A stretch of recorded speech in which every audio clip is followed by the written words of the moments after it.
Please consult with your physician prior to doing any physical activity or exercise routine. Hi, I'm Jamie Cavacos, registered nurse at Haywood Regional Medical Center and Fit Together program for Haywood County employees. I'm here today to talk to you about some safety walking tips and benefits of walking. With the warmer weather and the later daylight hours, it's a great time to start that walking routine that you may have been wanting to do, but with the cold weather and the shorter days, it was harder to do it. So here's a few safety tips. 1, don't ever walk alone. Always have a partner, friend, family, or even a pet. It is great for motivation and accountability, number 1, and for safety. The dog, they need exercise, so do you. So getting them out and having them with you, it makes it a perfect time for both of you to get your exercise in. Also, if you're just starting out, make sure you choose an area you know well, especially something like Lake Junaluska. It has the ability for you to go 2.3 miles or the ability to go 3.7 miles around the big loop. Or you can choose, like if you're just starting out, to go on the Rose Walk. That way, if you get tired, there's places to sit down, or if you happen to fall, there's people there more frequently and able to call for help for you. 3, always make sure you're going to stay on the sidewalk. This is great at Lake Junaluska. They have the walking paths. They have areas where you can walk. But if you're walking through such as Canton or Waynesville or Maggie Valley, where there might not always be a sidewalk for you to walk on, make sure you walk towards traffic. You don't want your back to the traffic. Always walk for them so you can see them and they can see you. With it being darker in the evenings, it is perfect to go after work to get a walk in. But if say you can't, or you're busy, or you need to go a little later, or you want to go in the morning, then make sure, especially if it's slightly darker, it's dusky out, that you, number 1, always have a partner. 2, that you wear bright colored clothing. That way drivers can see you, other people can see you, sometimes even taking a flashlight to help for you to see, or so that people can see you on the roadway.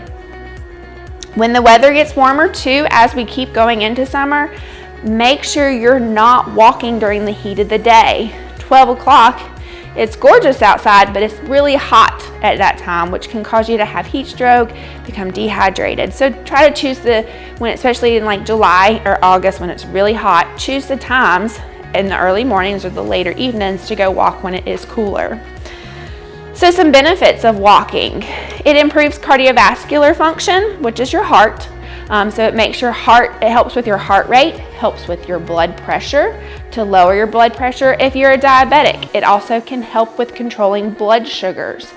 If you have high cholesterol or you have cholesterol problems, HDL, which is your good cholesterol, the only way to bring it up is through exercise, and walking is a perfect example of exercise.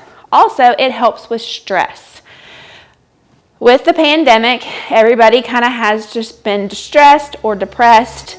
Walking helps with relieving that stress. It also helps with those endorphins to help with that, to getting out of that depression mode. American Heart Association recommends 150 minutes per week of moderate activity.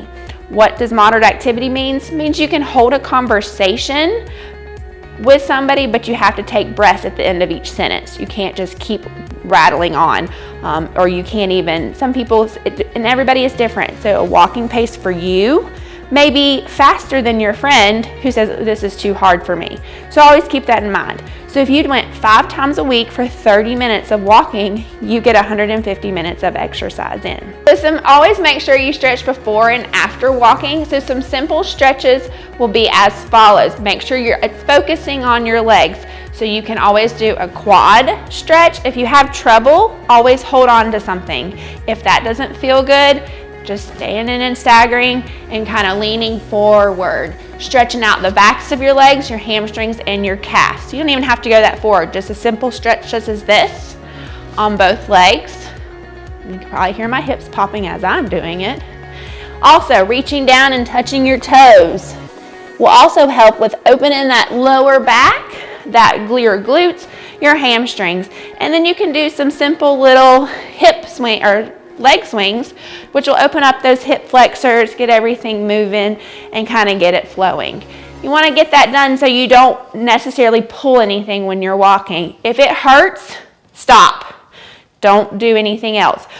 Exercise is not meant to be painful. It's supposed to be fun and eventful, and you don't want to hurt yourself just by walking. Have a great day.